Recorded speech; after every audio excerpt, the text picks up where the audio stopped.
tournament, I think every coach goes into with just let's control our side, be as competitive as possible, and score as many points as possible. So even though we haven't matched up against those teams and we've never seen them, I think they've never seen us as well. So I think it's just going to really truly come down to who's playing better volleyball at that time, and hopefully that will be us. We're going to work hard in the preseason to make sure that not only are we technically training and getting better with our skills, but also playing the game very well. And we're doing a lot of scrimmage opportunities, and I look forward to seeing the team with the change in that training for our preseason come out the door real strong in our first tournament, and have some confidence in ourselves right away from our first match, and carry that on and hopefully get one, if not two, tournament championships.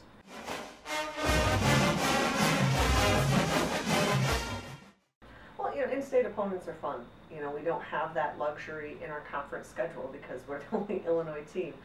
The girls, I think the players like to play them, the coaches like to play them. From a recruiting standpoint, we battle with a lot of those teams on the recruiting trail. So it's fun to go in and have those matches, and I think for the student body who comes to those matches, they can relate to those matches a little bit more than, say, a North Dakota State or Southern Utah. So we do get a lot of interest on campus with those.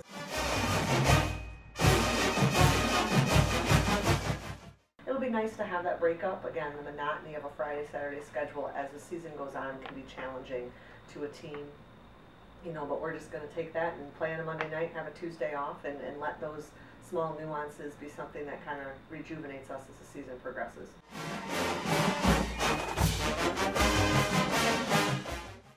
There's not a lot of difference from the #1 team to the #10 team. Obviously the higher teams have a couple key players.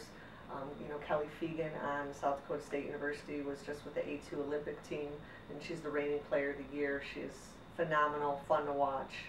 She's obviously going to cause a lot of problems for anybody that plays South Dakota State. And then you've got North Dakota State, which has a handful of a big senior class that has many championships to them. And then you've got even the outsides and a couple of strong middles on Southern Utah that are going to want to finish their season strong. So there's a lot of talent on some teams that will probably shake their way out on top. But every single team, 1 through 10, has got players or has a collection of players that can do very well. I think you're going to see a lot of 5-gamers. You're going to see a lot of matches that you just look forward to seeing who wins because no one is going to know.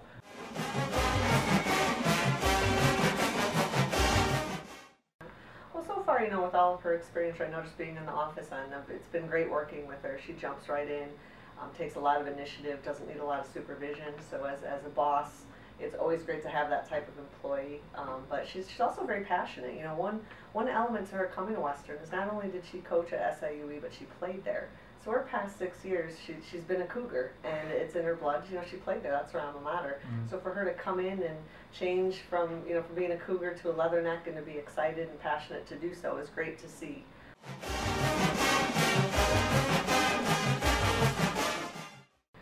Miller from Bettendorf is coming in with a lot of experience and a lot of talent.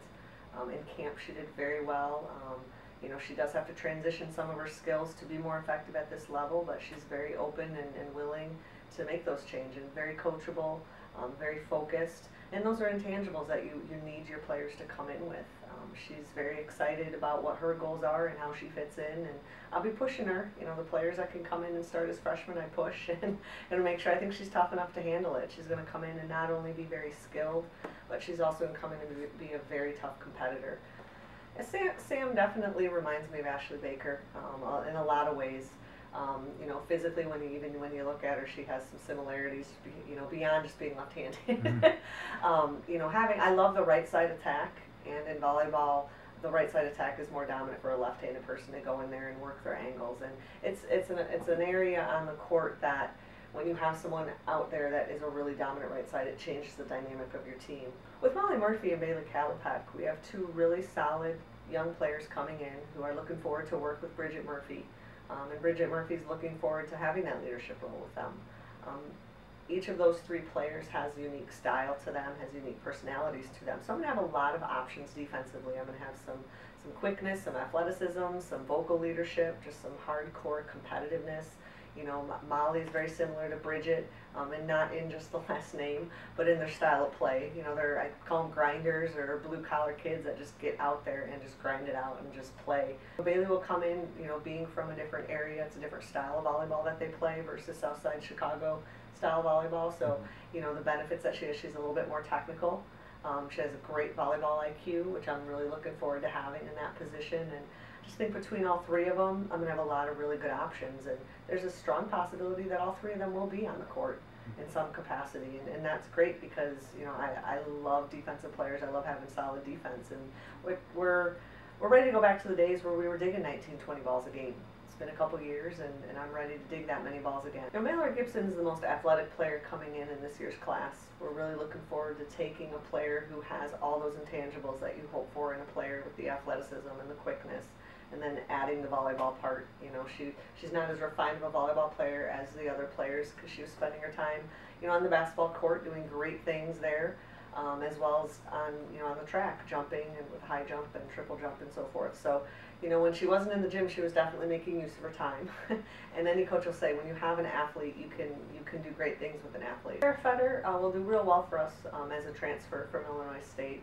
You know, she is familiar with a handful of our players, you know, not only junior Katie Hosting, who she played with in the club circuit, but also the incoming freshmen. So there's some comfortable teammates there, which is always nice. It's tough to not only come into a new school, but to transfer in. You know, this will be her second year of having new program, new players, new coaches. So it is challenging. So hopefully that we make that as easy as possible for her.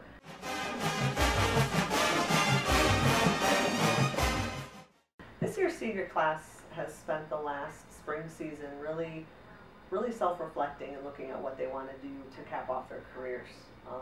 They've given a lot to this program. They've dedicated themselves and put in a lot of time, and we've fallen short the past couple seasons, and it's been frustrating. And they're persistent, and I know that one thing that they want to do is get to postseason, and they've really made the changes that they need to. You know, a lot of it is learning and seeing stuff that works and making sure you continue to do that, but stuff that maybe isn't working, you know, making those changes there. And they've done a great job of being receptive to that and, you know, identifying the areas that we've needed to improve, not only on the court, but even off the court.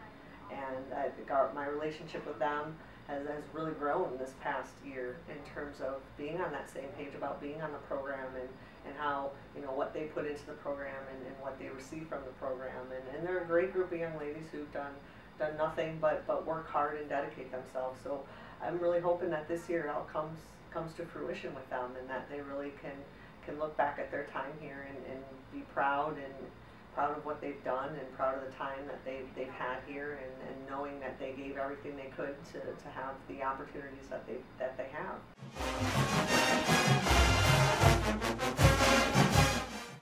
Really excited about the culture that we have this year. We did a lot of work on our team culture and addressed our team harmony and our team chemistry, and really I have a very positive vibe from the group. It's a vibe that I had back in, you know, 2005, 2006 with that group of girls, where at the end of the day it was about the team and everybody made sacrifices for the team, and it wasn't the cliche part of it. It was the meat and potatoes of what that means to be on the team.